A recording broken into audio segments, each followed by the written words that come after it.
Vous êtes bel et bien dans le 20h sur Stade 24 International. Soyez les bienvenus, mesdames, messieurs. Voici les titres. Après la grâce présidentielle, la défense de Succès Masra joue désormais la carte de l'amnistie, présentée comme l'aboutissement logique de la réconciliation nationale.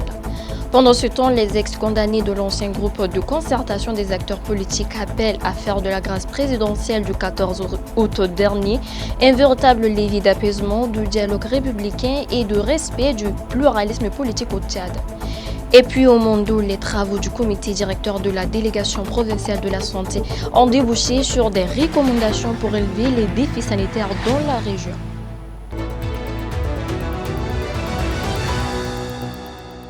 Bienvenue une fois de plus. Une semaine après la grâce présidentielle accordée à Dr Succès Masra, ses avocats, par la voix de Maître Jacqueline Moudena, réclament désormais une amnistie. Le collectif appelle la représentation nationale à adopter dès que possible une loi permettant d'évacuer les conséquences juridiques de la condamnation de l'ancien Premier ministre. Une nouvelle étape dans le combat judiciaire et politique de l'opposant. Suivez. Je tiens à le dire maintenant et clairement. Le rejet du pouvoir laisse subsister en droit une condamnation que nous continuons de considérer comme injustement fondée au regard des moyens développés devant la Cour suprême. Aussi bienvenue soit-elle, la grâce ne saurait à elle seule effacer toutes les conséquences juridiques et humaines d'une condamnation qui a profondément marqué notre pays. C'est pourquoi nous formons le vœu que cette dynamique d'apaisement se poursuive et aboutisse dans le respect de la Constitution et des lois de la République à une mesure d'amnistie en faveur de Dr Assiongar Masra Succès. Pourquoi l'amnistie alors que la grâce a déjà mis fin à la détention? Parce qu'elle irait plus loin dans la recherche d'une solution durable, en effaçant, dans les conditions prévues par la loi, les conséquences pénales attachées aux faits concernés, ce que la grâce par nature ne fait pas. Elle constituerait un acte supplémentaire de dépassement, de réconciliation et de rassemblement national. Je dirais, au nom de la défense, j'exprime notre profonde reconnaissance au président de la République pour le geste accompli. Nous appelons avec responsabilité et sérénité à ce qu'une amnistie soit votée dès que possible par la représentation nationale au profit de notre client qui se bat chaque jour pour que chaque Tchadien ait droit à la justice et au respect de la dignité. Nous voulons voir dans la grâce le commencement d'un processus plus large de réconciliation, dont l'amnistie constituerait l'aboutissement juridique et politique. Dans une déclaration commune faite ce 21 août à N'Djamena, les 8 ex-prisonniers de l'ancien groupe de concertation des acteurs politiques se sont exprimés pour la première fois depuis leur libération.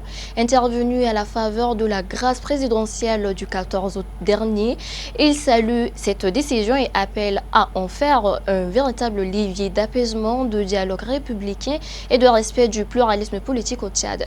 Avoxouma Djona Atie Nemo, membre de l'ex-GCAP. Le 14 août dernier restera gravé comme le jour où la liberté a prévalu. Suite à la décision de grâce présidentielle qui nous a été accordée, nous a tenu à livrer ce message de reconnaissance à la nation. Cette déclaration n'est pas le fruit du hasard. Cette libération n'est pas le fruit du hasard. Elle est l'aboutissement d'une convergence des volontés, des courages et des prières qu'il convient de saluer solennellement. Nous osons espérer que cette grâce présidentielle rétablit effectivement la liberté des leaders politiques que nous sommes, qu'elle ne supprime pas nos droits civiques ni notre légitimité politique. Diriger les partis n'est pas un privilège octroyé, c'est un droit constitutionnel. Nous jugeons les actes. La libération est un premier pas. Le respect de nos activités politiques en sera la confirmation indispensable. Nous osons aussi croire que cet acte de clémence et cette décision politique majeure vont effectivement dans le sens de l'apaisement. En plaçant l'intérêt supérieur de la nation au-dessus des clivages, cet acte doit poser un jalon indispensable pour la cohésion nationale et ouvrir la porte à un dialogue républicain renouvelé. Dans un communiqué officiel, le vice-premier ministre chargé de l'administration du territoire, l'imam Mohammed, a rappelé à l'ordre des partis politiques, précisant que la mesure de clémence accordée par le chef de l'État constitue une grâce et non un pardon légal. Par conséquent, les incapacités juridiques subsistent. Les personnes condamnées, ne jouissant pas de leurs droits civiques et politiques, demeurent inéligibles à la direction d'un parti, conformément à la loi 32 du 22 juillet 2019. Pour Maître Bongoro Théophile, homme politique et juriste, c'est une interprétation à tort de la charte des partis politiques. Mon étonnement, alors pour faire simple, est qu'il ait fait une interprétation spécieuse de l'article 11 de l'ordonnance 32, de la loi 32 du 22 juillet 2019. Cet article s'est limité aux conditions des constitutions. Parce que le titre 2, justement, prévoyait, a été intitulé « Formation ». Donc, c'est cet article 11 qu'il a visé dans son texte ne concerne que la règle de formation des partis politiques, qui est une association. Et quand vous interrogez l'article 57 de la même loi, la fameuse 32, qui vise justement certaines dispositions, notamment de l'article 62 à 64, qui sanctionnent le comportement des partis politiques, vous n'y voyez nulle part ce qui relève des dirigeants de partis politiques condamnés pour une peine infamante et affligeante, c'est la forme consacrée, et qui doivent ne plus exercer les prérogatives qui sont les leurs. Donc on ne peut pas aujourd'hui démettre un chef de parti simplement parce qu'il a été condamné et qui plus est à bénéficier d'une grâce. Les dispositions 62 à 64 là renvoient au statut. Ça veut dire que la latitude est laissée aux partis politiques de prendre en leur sein les sanctions pour des gens qui se retrouvent dans la position de ceux qui ont été graciés aujourd'hui. Faute d'énergie conventionnelle abordable dans les zones rurales et périurbaines, le Tchad mise sur le solaire. Le gouvernement et ses partenaires lancent des systèmes d'approvisionnement en eau potable alimentés par l'énergie solaire. Qualifiée de durable, écologique et économiquement viable par les autorités, cette technologie doit permettre de pomper l'eau sur l'ensemble du territoire. Pour accompagner le déploiement, une formation avancée destinée aux techniciens débutera la semaine prochaine au programme Conception, Inspection et Évaluation de ces systèmes selon les normes internationales et en fonction des besoins des communautés. Mardi dernier, dans le Mandoul, une jeune femme de 18 ans a donné naissance à deux triples. Le conseil provincial du Mandoul a exprimé sa solidarité, offrant de vivre et non vivre à la jeune mère. Les explications de Dominique Gideon, correspondance. C'est dans un élan de solidarité et de compassion que le conseil provincial du Mandoul a apporté ce 20 août son soutien à la jeune mère de triplés admise à l'hôpital provincial du Mandoul. À travers ce geste, le conseil provincial du Mandoul a offert à la jeune maman des kits composés de vivres et de non-vivres afin de contribuer à ses soins et ceux de ses 3 nouveau-nés. Ce geste de solidarité, témoin de l'engagement du conseil provincial à accompagner les populations vulnérables et à soutenir les familles confrontées à des situations particulières. Frédéric Raikna Béaloum, président intérimaire du conseil provincial du Mandoul, se prononce. La province du Mandoul est une province qui a marqué d'abord les grandes dames. Les grandes dames sont sorties ici pour marquer la politique tchadienne et tout ce qui accompagne avec. Et quand nous avons appris qu'il y a naissance de 3 filles, naturellement avec le plan quinquennal du chef de l'État, qui est la politique du social, nous sommes dit qu'il faut passer et remettre ces kits à la maman pour qu'elle puisse accompagner ces 3 filles. Pour rappel, la jeune mère Tourmal Sylvia, âgée de 18 ans et élève en classe de 4e résident au quartier Dinda 1 de Koumra, a donné naissance à 3 filles dans la nuit du 18 août 2026 à l'hôpital provincial du Mandoul. À travers cette action, le conseil provincial du Mandoul réaffirme sa proximité avec les populations et son engagement en faveur du bien-être social et de la solidarité au sein de la communauté.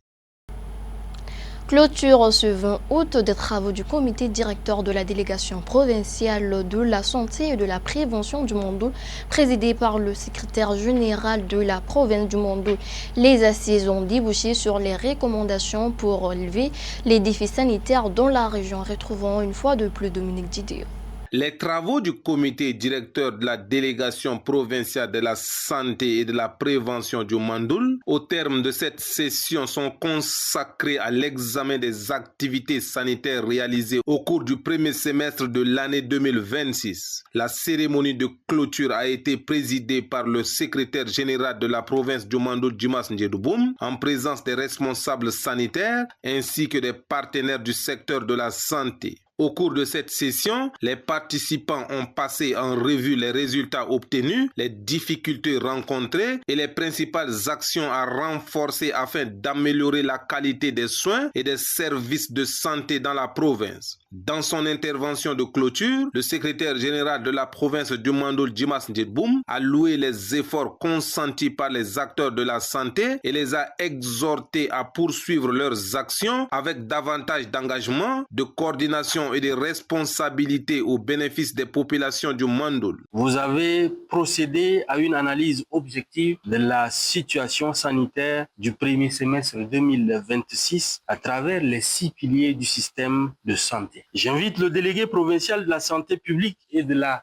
prévention à assurer un suivi rigoureux de leur mise en œuvre à travers un mécanisme régulier de suivi, évaluation et de revues périodiques permettant de mesurer le progrès accompli. J'invite également les médecins chefs de district, les responsables de formation sanitaire et l'ensemble des équipes cadres à renforcer la culture de la performance, de l'amélioration continue de la qualité des services offerts aux populations et encore de la redevabilité définie comme pilier clé de la transparence et de la bonne gouvernance. La rencontre s'est achevée sur des recommandations visant à renforcer la performance du système sanitaire de la province du Mandoul et à améliorer la prise en charge des populations. Les nouveaux dirigeants des organes de la section syndicale des impôts élus il y a une semaine ont été installés ce vendredi. La cérémonie a eu lieu à la direction générale des impôts. Fonta Assué pour les détails. Les nouveaux responsables élus ont été officiellement installés dans les principaux organes de la section syndicale des impôts. Il s'agit de Mohamed Hassan Aguid à la présidence du bureau de la section, Mohamed Saad Taher à la mutuelle des agents et Barry Sangdé Apollinaire à la commission des amendes et pénalités. Gomta Florence, représentante le directeur général des impôts, en installant cette nouvelle équipe, a été un peu claire en appelant à la bonne collaboration tout en assumant pleinement la mission assignée. Je voudrais m'adresser aux membres entrants de tous les organes de la DGI pour la confiance que les collègues les ont accordée. Il faudrait qu'ils se mettent au travail et qu'ils puissent redynamiser la DGI pour que nous soyons... Je voudrais aussi exhorter les nouveaux entrants pour qu'ils écoutent les collègues qui les ont élus parce qu'ils représentent tous les organes. Donc, nous les exhortons à ce qu'ils puissent se mettre au travail et qu'ils puissent écouter les collègues dans tous les domaines, que ce soit au niveau des syndicats, au niveau de la mutuelle et au niveau de la commission AP.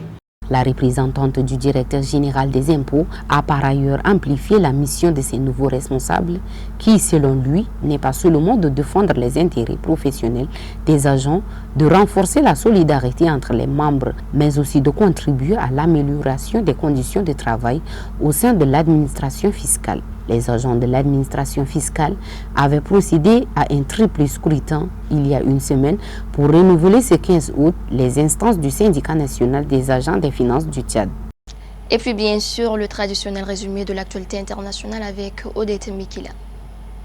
Au Bénin, le cyberactiviste Steve Amoussou a été libéré ce jeudi 20 août 2026 après avoir purgé la totalité de sa peine de 2 ans de prison ferme. Il avait été condamné pour cyberharcèlement et incitation à la révolte dans une affaire liée au compte très suivi du frère Ounvi. La Cour de répression des infractions économiques et du terrorisme, l'ARCIET, l'avait également condamné à une amende de 2 millions de francs CFA.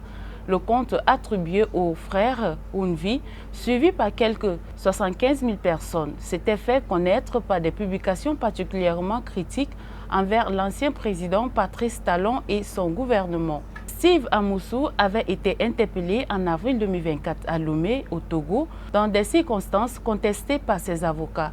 Selon ces derniers, il aurait été enlevé par un groupe venu de Cotonou avant d'être remis aux autorités béninoises.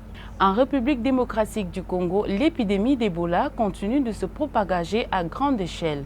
Elle couvre désormais une superficie plus vaste que celle de la France et progresse plus rapidement que ne le permet la riposte sanitaire. Déclarée le 15 mai dernier, la 17e épidémie d'Ebola en RDC aurait en réalité commencé à se propager plusieurs semaines auparavant. Elle touche totalement le nord et l'est du pays où la présence de l'État reste limitée, les infrastructures sanitaires insuffisantes et les groupes armés nombreux. Julien Anaïs appelle à intensifier la riposte. Selon lui, le renforcement des effectifs et l'acheminement davantage de ressources vers les zones reculées de l'est de la RDC permettrait en quelques mois de ralentir la transmission et de parvenir à son arrêt. En Éthiopie, une frappe de drone a fait au moins 13 blessés, dont 5 enfants, jeudi matin à Mekele, capitale de la région du Tigré, dans le nord du pays. L'attaque intervient alors que les tensions entre les autorités fédérales et les forces tigrènes font craindre une reprise du conflit qui a ravagé la région entre 2000 et 2022. Selon Brihanu Haile Mariam, coordinateur des urgences de l'hôpital de référence d'Aïder, les 13 victimes ont été prises en charge après la frappe. 3 d'entre elles sont gravement blessées. Les patients âgés de 2 à 60 ans comprennent 5 enfants et 6 femmes. Le vice-président du Front de libération du peuple du Tigré, Emmanuel Assefa, affirme que le drone a visé un quartier résidentiel de Mekele.